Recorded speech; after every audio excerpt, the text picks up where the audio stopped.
how long you've been a peak performance coach, and you are doing fitness, mindset, financial freedom. So how did you end Yeah, up doing all of that? so I own a company called Muscle Prodigy. It's a health and fitness brand. So I Mm-hmm. set that up while I was in actually college. It started as a blog. Me and my childhood friend, we wrote it up in college. We got sort of a good following, good traction.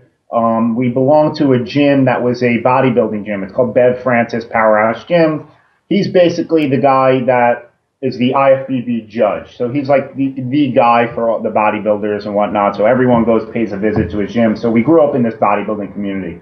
So basically, we filmed all our videos in this gym. It's called the East Coast Mecca. It's probably one of the most popular gyms in the world, right? Uh-huh. So we started a blog there. Then as the company grew, and I was in law school at the time, and then I knew that my heart wasn't in law after about a year, but I didn't want to quit. So I said, you know what, I could gain something from this. I could just learn. But I worked on my business day and night while I was in law school and weekends, gave up a lot of my free time.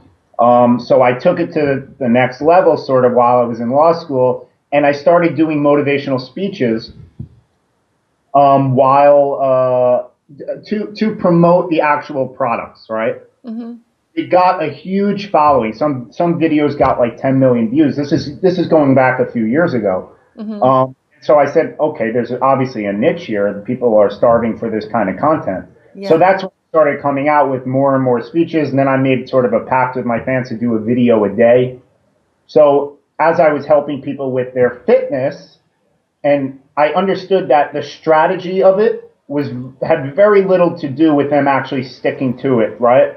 It wasn't the how to lose weight. It wasn't the how to do it. Yeah. It was the idea of the psychology behind it. So then I knew that I had to dive into all these psych books and whatnot. And Tony, you mentioned Tony Robbins, so he's a big guy that I follow, and various other. But I look for the best at what they do, and I try to model their behaviors and their actions. And so that's how I got into this. And Uh-huh. a lot of people just come to me for whatever they want out of life, basically. That's essentially what it is. But a lot of people just are a little uncertain with what's going on in terms of them, and they are unsure about their purpose and their journey towards life. So I help them sort of unleash that. Right. So how do you help them? So many people unsure about their purpose. They have no idea what their passion is. How do you help them come up with that? So basically, the system that I go through is to understand or make them understand what exactly fulfillment is, because that's basically what they're searching for, right? Mm-hmm. But most people are sort of waiting to stumble upon it. Whereas if you know what you want, then you could go after it. So if I were to tell you to go focus around the room and then and then come back to me and tell me what you saw that was a certain color, it would be very difficult to do that, as opposed to if I told you to focus on a specific color, then you could tell me everything that was going on, right? Then you could tell me Yeah. the objects that were that red or that blue, right?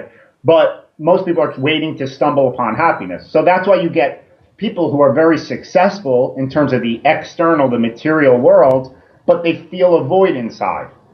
Because that's one layer to the success, is the financial stuff, the career oriented, the matrix, so to speak, as to Mm-hmm. what exactly is rewarded by society. But no one can judge what's going on inside of somebody else, right? And so I often say this, right? Perspective is respective to the individual, meaning that the individual can go through immense pleasure or pain, not dependent on what other people or think or what material wealth or possessions they have. So we have to understand what this fulfillment is, which is basically, I devise it into different sections. And so then Yeah. I teach them exactly what that fulfillment is by breaking off into sections, analyzing and assessing different areas of their life. And then we could go attack their weakest areas first. Because most people, when they get motivation, they ramp it up in the areas where they're already strong. But meanwhile, there are a lot of weak points that they don't fix, or they don't take their eyes off to place attention on. And then when that happens, then you ramp it up in the areas where you're already strong, but this stuff is down here. So now you just created more of an imbalance. You didn't balance that out. Mm-hmm. So now you're more stressed. And so then people don't understand this why. So it's a matter of bringing conscious awareness to what's really going on. Mm-hmm. Yeah. Amazing. And about your coaching for financial freedom. So, what process do you take them through? Do you do business consulting or it's mostly mindset? Well, basically, it's all a matter of mindset, right? So I think Tony Robbins says this that I can't quantitatively put a number on it, but he says 80% of it is psychology, 20% is the mechanics, right? Yeah. 80-20 rule, the great Pareto principle, so forth. Yeah. But if you have inner conflicts going on, it doesn't matter if you know the strategy, if you don't, you know what to do, how to do it, but if you are afraid of being judged in one area or afraid of hurting other people, you will take 2 steps forward in this thing and then 3 steps back every single time. You will self-sabotage your own results. So basically, it's just a matter of identifying and ripping out those inner conflicts, exactly what those are, and getting them on a path to understand their purpose and what this life really is about. Mm-hmm. Right, which is progress essentially. So if you look at and I'm kind of going to get deep on you a little bit, but if you look at the macro basis, right, for like evolution, let's say. Yeah. So we have this society that, if we go back 5,000 years ago, a primitive society compared to what it is now, right? And then apparently apes and so forth. So everything is about this idea of progression, moving forward. So we have to take that on the micro level with, okay, this is happening this way. Who's controlling it, whether you want to believe in God or a high power or whatnot? Well, that's sort of the happiness within us, is we must progress. We must do this. This is why sort of the rich get richer and the poor get poorer, in a sense, because a mindset is that you understand what you're doing it for beyond the material. And at least I hope that's what most people are doing it for. Why a CEO who already has billions in the bank is still getting up at 4 or 5 in the morning to go through his daily routine. So basically, it's the idea of you must elevate the game for yourself. You must raise expectation standards. And what you did last year, you could have had the best year ever. But if you're not progressing this year, you're going to feel depressed. Mm-hmm. It's a closing of the mind. Absolutely. Yeah. So, you just mentioned CEO gets up every morning 5 a.m. and, Yeah. and goes to his routine. What drives you and motivates you to get up every morning and go and do your thing? Yeah, so basically it's tapping into a very deep purpose. I couldn't articulate what was moving through me essentially several years ago. Even when I was doing these speeches, I something would grab me at times and just, okay, record myself. I couldn't basically tell you back then what I can articulate now, right? So it's a matter of, I always knew inside that this is about progression, and what I keep going to this, growing, becoming the best you in a way, Yeah. the best version of yourself. So once you tap into that purpose, essentially what that meaning of life is, and when you go through down periods and then you go through struggles and you gain a little bit of success and then you take your foot off the brake, off the pedal, I'm sorry, and then these emotions come in, depression, anxiety, stress, and so forth. When you're not focused on your purpose and these distractions come, and then that's where you experience these emotions that tear you down. And Mm-hmm. until you learn to take action in the right directions, they'll keep pulling you down and away from the happiness and the fulfillment that you want to achieve. Yeah. So, what is your purpose? What drives you? But well, so I want to give people perspective, and to bring them, elevate their levels of consciousness and awareness to what's really going on, and to understand the fulfillment and the joy inside that you can receive when Mm-hmm. you create the right mindset for yourself, that you can achieve whatever you want to achieve, and to not feel at effect to the world, but that you can control your destination. So my purpose is to give that perspective to as many lives as possible. Outstanding. Is there any books you can recommend that changed your life? Yes, Napoleon Hill, Think and Grow Rich, um, Dale Carnegie, How to Win Friends and Influence People. Those are a couple of great books. Outwitting the Devil by Napoleon Hill as well. That's my Uh, favorite. yeah, those are great self-help books. It's kind of yeah, those are definitely the basis for anyone who wants to start out that I would recommend. Uh-huh. What is your personal daily ritual or many rituals you do every single day to keep yourself healthy in your mind and body and spirit? Well, that's $1 million question, right? No. Yeah. um, yeah. So basically, with my clients, is I enter into a peak physiological and mental state first thing in the morning as soon as I get up. So as soon as I sort of wake up, and I have sort of a routine, but basically I activate my central nervous system. So I'll start jumping on my heels. Actually, I'll get out of bed right away, jump on my heels, and then I'll go through a series of focusing on things that I'm grateful for, and then focusing on incantation. So not just affirmations, right? So it's not just saying things over and over again, but Yeah. really getting your body in it, and it's a Yeah. physiological process. So Yeah. the mind and the body are totally interconnected, and we often don't believe it, or people want to say that the mind's separate from the body in a way, but the body needs to change in order for your mind to really get out of the thinking that we have an overactive mind from society. It's just there's too much going on, Mm-hmm. and we don't we don't or Albert Einstein said this, right? He said you can't change the problem with the same mind that created it. So thinking about it, when you're depressed, when you're anxious, when you're stressed, when you're not feeling in a peak state, when you have self-doubt, is Mm-hmm. not going to change it. So it has to come from your body. This is why if I ask you, Katrina, where you were a few Thursdays ago, it would probably be a vague memory. You probably couldn't remember it, right? Yeah. But if I ask you where you were 9/11, you know, right? You know Yes. exactly what it was. You So have to you have to change dates because this is exactly same examples as Tony Robbins uses. yeah. So many people know them. You need to like have your own dates.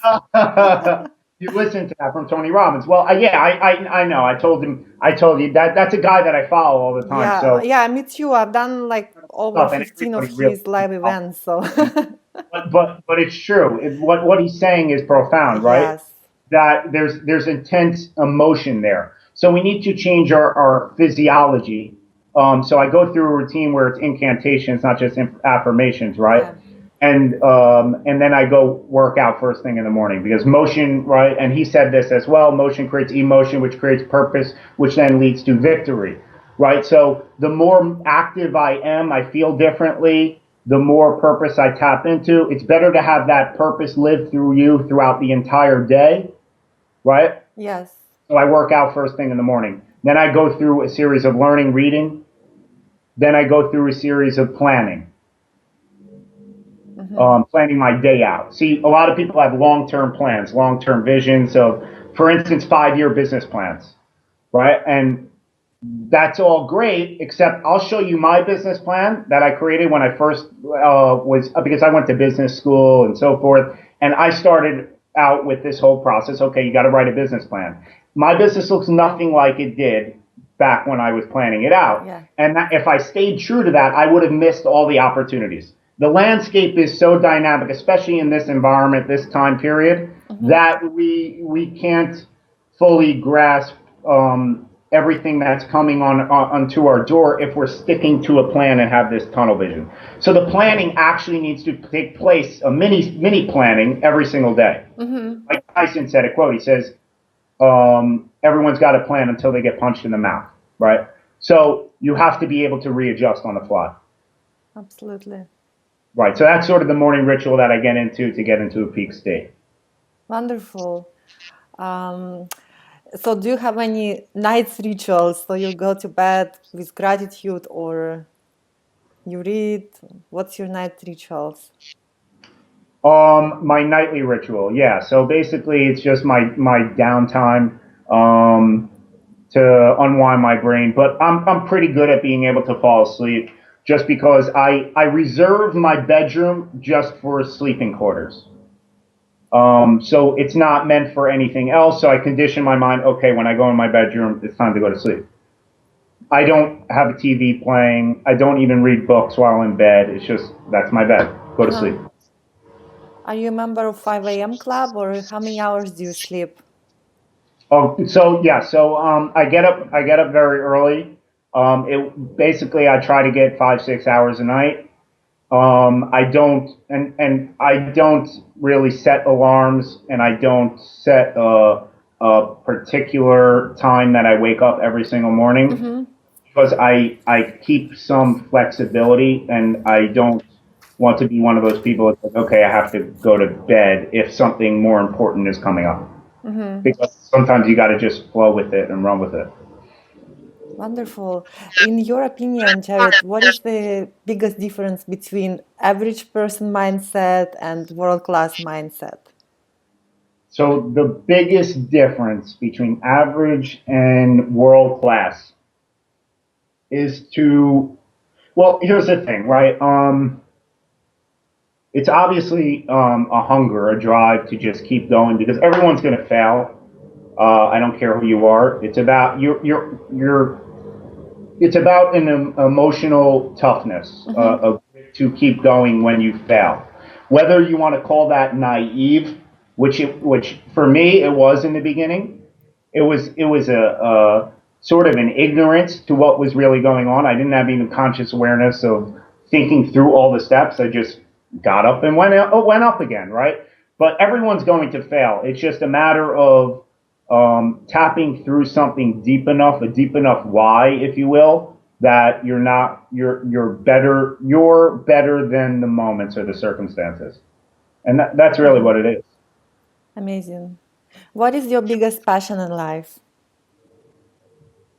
The biggest, my biggest passion, Mm-hmm. well, it stemmed with wrestling. Was when what got me into this whole mindset. I would never be the person who I was without, if I didn't take up that sport, which then led me down the path of fitness and working out. But I guess my biggest passion is, again, at this point, it's awareness, it's knowledge.